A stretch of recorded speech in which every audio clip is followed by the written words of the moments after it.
ಹರೇ ಕೃಷ್ಣ. ನಾನು ನಿಮ್ಮ Anil Shakhapur, numerologist from speaking numbers. ಇಂದು ನಾನು ಕೆಲವು ವಿಚಾರಗಳ ಬಗ್ಗೆ ತಮ್ಮ ಹತ್ರ ಶೇರ್ ಮಾಡ್ಕೊಳ್ಳೋಣ ಅಂತ ಬಂದಿದ್ದೀನಿ. ಏನಂದರೆ, ಇತ್ತೀಚಿನ ದಿನಗಳಲ್ಲಿ ತುಂಬ ಜನ ನ್ಯೂಮರಾಲಜಿಸ್ಟ್ಗಳು ಯೂಟ್ಯೂಬಲ್ಲಿ ಹೇಳ್ತಾ ಇರೋದನ್ನು ನೋಡಿದ್ರೆ ತುಂಬ ದುಃಖ ಅನ್ನಿಸ್ತದೆ. ಏನಂದರೆ 24 ಅಂತ ಕೈಯಲ್ಲಿ ಬರ್ಕೊಳ್ಳಿ, ಅಥವಾ 5 ಅಂತ ಬರ್ಕೊಳ್ಳಿ, ಬಿಸ್ನೆಸ್ ಇಂಪ್ರೂವ್ ಆಗುತ್ತೆ. 24 ಅಂತ ಬರೀರಿ, ಇದು ಹಣ ಬರುತ್ತೆ. ಕಾನೋಲೆಕ್ಸಾ ಅಂತ ಜಪ ಮಾಡಿ ದುಡ್ಡು ಬಂದ್ಬಿಡುತ್ತೆ ಅಂತಂದು ಹೇಳಿ ಎಲ್ಲ ಯೂಟ್ಯೂಬಲ್ಲಿ ಜೋರ್ ಧ್ವನಿಯಲ್ಲಿ ಒಂಥರ ಇದಾಗಂಗೆ. ಇದು ಯಾವುದೂ ಆಗಂಗಿಲ್ಲ. ಏನು ದುಃಖ ಅನ್ನಿಸ್ತದೆ ಅಂದರೆ, ತುಂಬ ಪ್ರಾಚೀನವಾದಂಥ, ತುಂಬ ಪವಿತ್ರವಾದಂಥ ಒಂದು ಶಾಸ್ತ್ರ ಈ ಥರ ಕೆಲ್ಸಕ್ಕೆ ಬರಲಾರ್ದದ್ದು ಮಾತುಗಳನ್ನ ಆಡ್ತದ ಅಂತಂದು ಹೇಳಿ ನೀವು ನಂಬ್ತೀರಾ? ಸಾಧ್ಯನೇ ಇಲ್ಲ. ನಾನು ಒಬ್ಬ ನ್ಯೂಮರಾಲಜಿಸ್ಟ್. ನಾನು ವೇದಿಕ್ ನ್ಯೂಮರಾಲಜಿನ ಸ್ಟಡಿ ಮಾಡಿದ್ದೀನಿ, ಚೈನೀಸ್ ನ್ಯೂಮರಾಲಜಿನ ಕೂಡ ಸ್ಟಡಿ ಮಾಡಿದ್ದೀನಿ.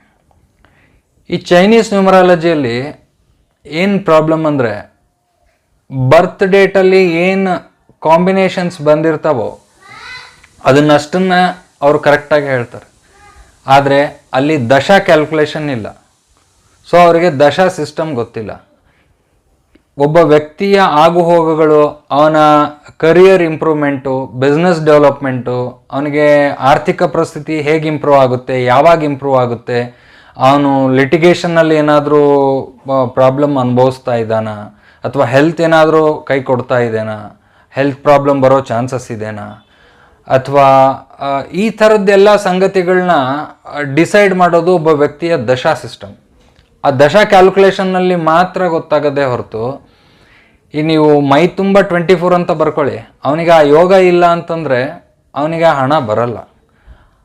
ಆ ನಂಬರ್ಸ್ಗಳ ಕಾಂಬಿನೇಷನ್ ಇರ್ಬೋದು, ಪ್ಲ್ಯಾನೆಟ್ಸ್ ಕಾಂಬಿನೇಷನ್ ಬಂದಾಗ ಮಾತ್ರ ಅವನಿಗೆ ಆರ್ಥಿಕ ಪರಿಸ್ಥಿತಿ ಇಂಪ್ರೂವ್ ಆಗೋವಂಥ ಚಾನ್ಸಸ್ ಇರುತ್ತೆ ಹೊರತು, ಈ ಥರ ನಂಬರ್ಸ್ನ ಬರ್ಕೊಂಡ್ರೆ ಯಾವುದೂ ಉಪಯೋಗ ಇಲ್ಲ ಅಂತ ಹೇಳಲಿಕ್ಕೆ ಇಷ್ಟಪಡ್ತೀನಿ.